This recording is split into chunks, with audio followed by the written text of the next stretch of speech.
Video on this pumpkin that I bought by mistake. My sister said, how can you buy a pumpkin by mistake? And my answer is this. I thought there was a function. I got confused with my functions and I just turned my phone on to charge. And I got my dates mixed up. And I saw that pumpkins were cheap, so I bought myself a pumpkin because I was going to give them pumpkin soup. And then it turns out that I got my dates mixed up, so I don't actually need this pumpkin. So you kind of think, what we're going to do with it? I'm going to make a pumpkin puree. I was just going to do it one way, but I think we're going to do it two ways. I don't think. I know we're going to do it two ways. So pumpkin. Yeah. So these aren't like the pumpkins that you buy for Halloween. They are bred for colour and size rather than taste. So you can buy other pumpkins which are a lot tastier, and squashes that are tastier than these, but that's not to say they don't have flavour to them, and they do make a delicious pumpkin soup. I've made videos of pumpkin soup, but I want to make a puree out of this, and I want to make a puree because I'm interested to make a puree, because I used to work in a restaurant where we used to make sweet potato puree, and we cooked the sweet potatoes in a bit of orange juice, and we didn't just a little bit of orange juice in a pan with a lid on it, so it steamed the. This is I should have done this off camera. So it steamed them in the pan, so we kind of kept the flavour of the orange juice and the sweet potatoes, and it wasn't lost in a big pan of boiling water. So I remember doing it like that, and I was kind of, so to cook this pumpkin in boiling water, although we would cook it, we would lose flavour into the water. So if we cook it in a little bit of water, or I'm even thinking that I might just cook it in its own juice that comes out of it. So I think we'll salt it first, and then I should really do this while I'm talking, shouldn't I? So if we, what was I saying? So if we salt it first, some of the moisture will come out, and then we can use that moisture to cook the pumpkin in a pan. And then I was thinking about, while I was swimming, because I do lots of my thinking while I'm swimming, it's a perfect time, isn't it? You're not doing anything else, so you can think your way through problems while swimming. So it's essentially doing two things at once. It's a bit of a meditation, isn't it? So I can think my way through a problem while I'm swimming and think of solutions, and also get exercise at the same time. So in half, into quarters, into long strips, and then if you are brave enough, what you can do is you can just run your knife along like that and peel the pumpkin like that, if you're feeling brave. Or you can simply go down the outside like that, and then just whip off any bits like that. And then I was thinking that the way I cook apples, like cooking apples, is in the microwave.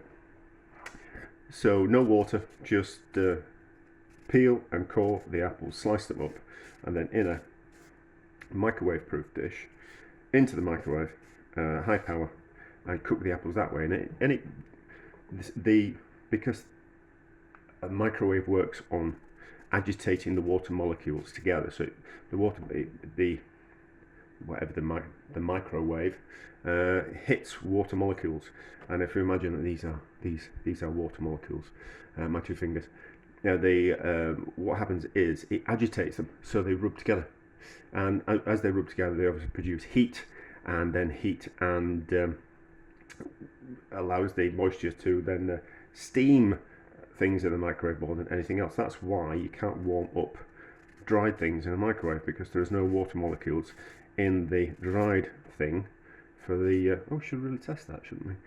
Yeah, there's no water. I suppose there'll be a little bit of water in in dried things, but there's no water, not much water in the dried thing for the microwaves to rub the water particles together, agitate them to form the steam to cook or warm something up.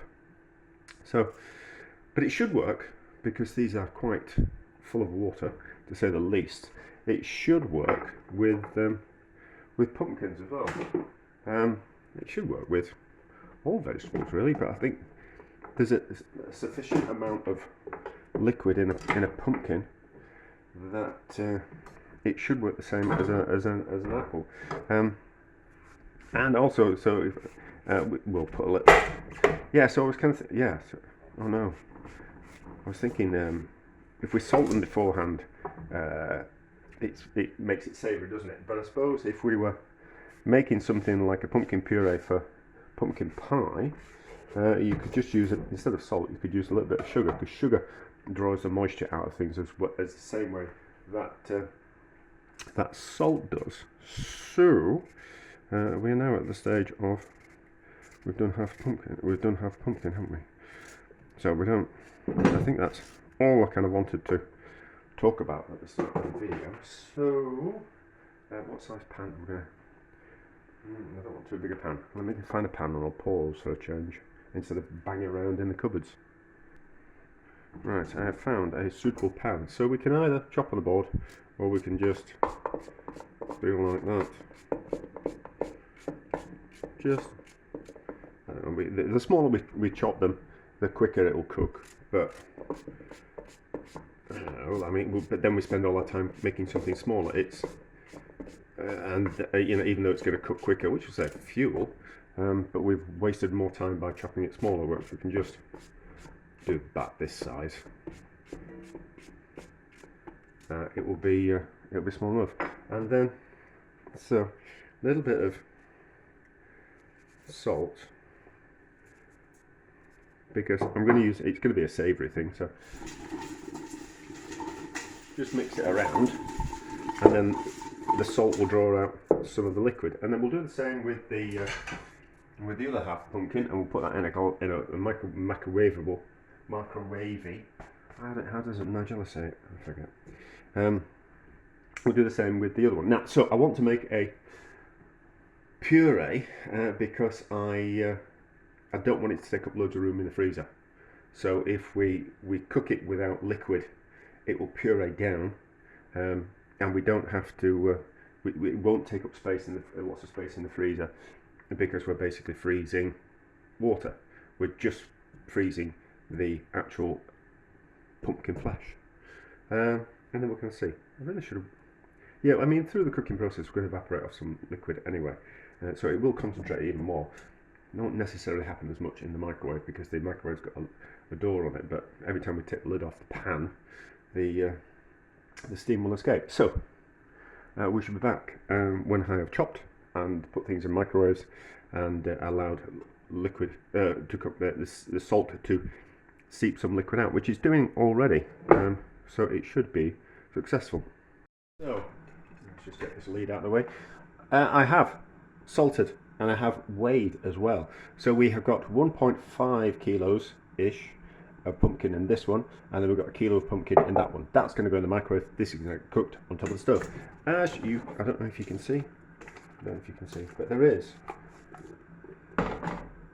liquid down the bottom of the pan. So there should be enough liquid just to start gentle steaming it in the pan. We just need to be careful, like kind of on high to get the pan hot, and then down, turn the temperature down to so it doesn't burn, so it doesn't evaporate off the liquid in the pan too quickly, and steam it.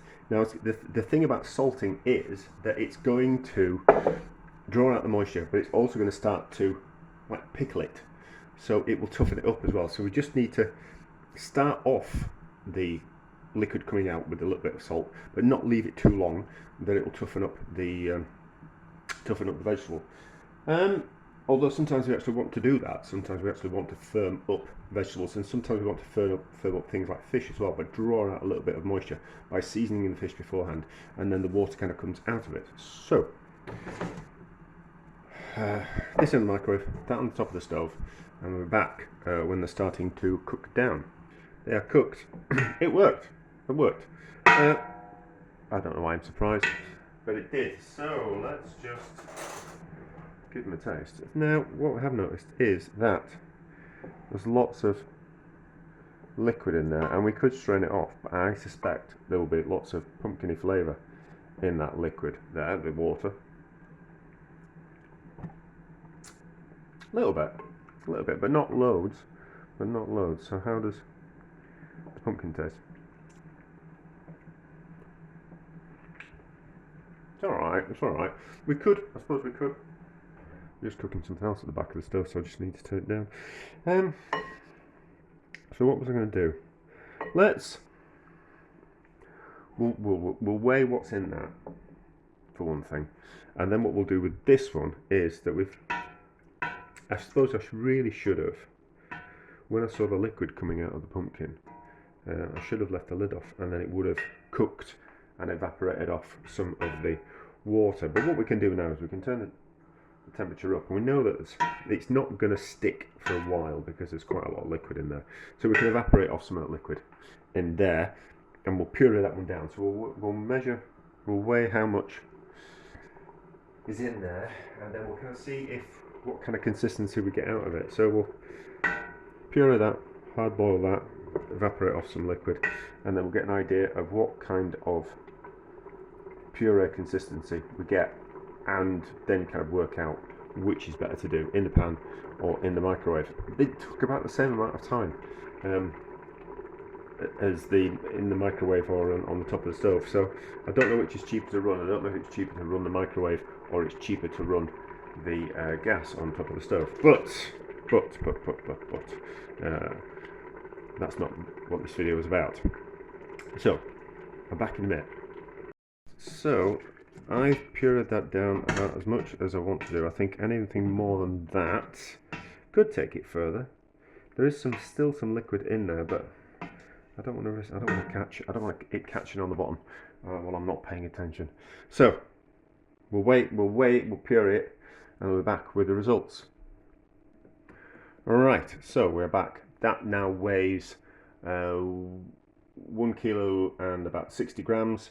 That weighs 925 grams. So we've lost 75 grams worth of liquid weight out of that, and through the cooking process we've lost like 450 grams worth of liquid weight through cooking it longer in the pan. That one's obviously thicker than that one. Let's give them a taste. So always, it's nice. It's pumpkin puree. Nicer, thicker, more concentrated. So we can make, we don't have to, we can just, there's two ways of making pumpkin puree, but both kind of need excess liquid evaporating off or removing. But that will now take up a lot less space in the freezer, because I'm going to freeze it and use it either in soups or in something, maybe in another experiment. It will take up now less space in the freezer if we'd have, and still retained its flavour. So all we're really doing, I suppose we could have just, no, you can't just freeze something like pumpkin, because the freezing process toughens it up as well. So, and it would take up quite a lot of space in the freezer, just as chopped up pumpkin. That's about as space saving as we can get. I'm going to mix them both together. Hopefully I've got a big enough container, and then to be used at a later date. But we can cook things out in the pan. We don't need any extra liquid to be added, and we can cook pumpkin in the microwave as well. So I don't know if that is any use to me whatsoever, but knowledge is transferable, isn't it? So just because I don't think it's any use now doesn't mean it won't be some use in the future. Success ish.